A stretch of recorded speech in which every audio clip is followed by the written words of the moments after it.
I don't have any spinach that's ready to harvest in my garden yet, but my neighbor Laura has this lovely spinach that is ready to harvest. And so you know that it's ready to harvest if the leaves are looking pretty full and the plant is probably at least 8 inches across, maybe 6 inches. And so when I harvest it, I pinch the leaf back right at the base of the rosette. And I harvest leaves from the outside. I never want to harvest from the growing area, the center of the rosette. And so I harvest those leaves.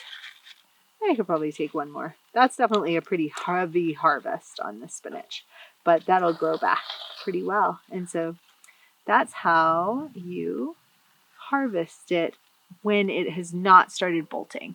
Here, it will start bolting pretty quickly as the weather gets hot. So when spinach starts to send up a flower stalk, you can just pinch off the flower stalk, and that sometimes will make it send off side shoots with more leaves. Hey, buddy. How's it going? Oh, harvesting lettuce, harvesting spinach. Nice. Pretty good. Awesome. So we're harvesting the growing tips.